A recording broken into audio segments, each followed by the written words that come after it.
ভাই ছবি কেমন হলো? ভাই ছবি কেমন হলো? ফাটাফাটি ছবি।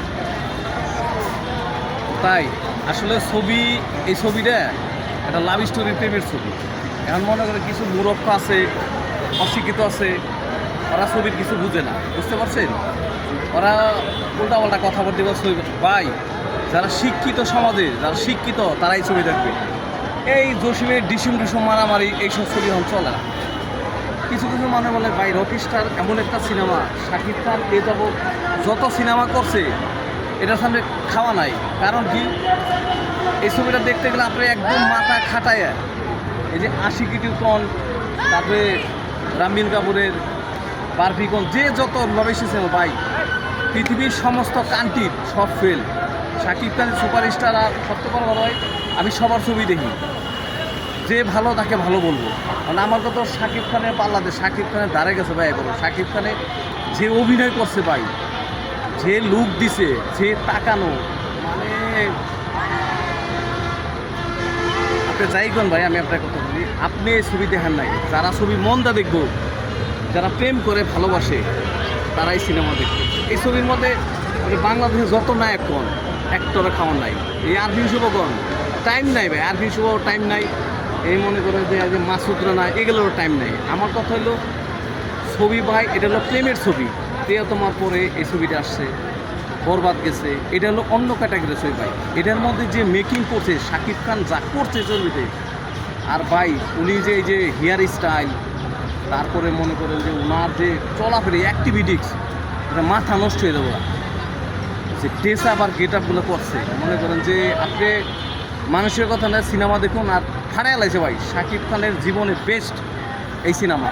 আপনি পৃথিবীর যে কোনো কান্ট্রি যান, আমার মনে হয় বাংলাদেশের যতগুলো মনে করেন যে নায়ক আছে এর সামনে বেল নাই।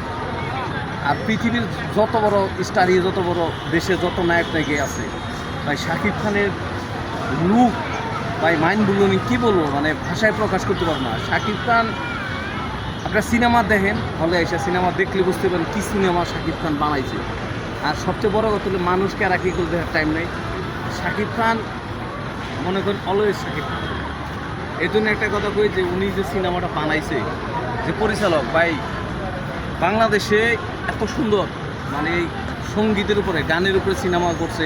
আর এটা ফুললি হলো একটা লাভ স্টোরি সিনেমা। একটা ছেলে, তার টাকা পয়সা সবই থাকে, সে একটা সিঙ্গার, সবই হয়, কিন্তু ছেলেটা অবশেষে একটা মেয়ের ভালোবাসা। এই সিনেমাতে বোঝাইছিল একটা মেয়েকে ভালোবাসলে সে যত টাকার মানে যত বড় স্টারই হোক তাকে ভোলা যায় না। কারণ একটা জিনিস কি, ভালোবাসার জন্য, এবং লাভ স্টোরি সিনেমা, ভালোবাসার জন্য একটা ছেলে সব কিছু করে, টাকা পয়সা দ্বন্দ্ব সব বাদ দিয়ে, বাপের কথা শুনলে কারো কথা না, কিন্তু এটা একটা প্রেমের ছবি।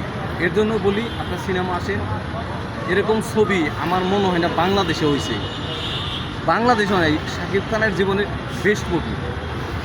ছবির যে গানগুলো আর ছবির যে গল্পগুলো আপনারা হলে এসে দেখেন। আমি বললাম যে এই ছবিটা দেখতে গেলে মাথা কাটায় সিনেমা দেখতে হবে।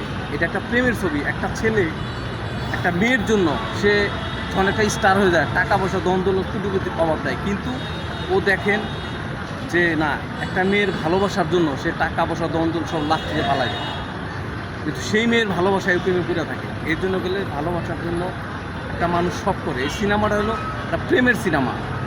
ভালোবাসার জন্য একটা ছেলে কী না করতে পারে। আসলে রিভিউ দেখে উল্টাপাল্টা কেউ মনে করেন আপনার সিনেমা হলো আসে, শাকিব খানের জীবনে বেস্ট সিনেমা। আপনি আসবেন, টাকা পুরাইব না, আর টাকা উঠবে। আমি মনে করি এর উপরে কোনো সিনেমা হয় না। সবাই আসে সিনেমা দেখেন। আর শাকিব খান এই যে কী বলবো, বাংলাদেশে এই যে কত করে সিনেমা বানায় ভাই, এরা হলো ডিসুম ডসুম, ধর্ষণ, মারামারি, এগুলো সিনেমা না। আপনি আশিকি টু এটার সামনে ফেল। রামবিল কাপুরের যে আর কত সিনেমা আছে সব ফেল। তো সিনেমা আসেন, দেখে, তাহলে বুঝতে পারবেন। ভালো থাকেন ভাই, আসসালামু আলাইকুম।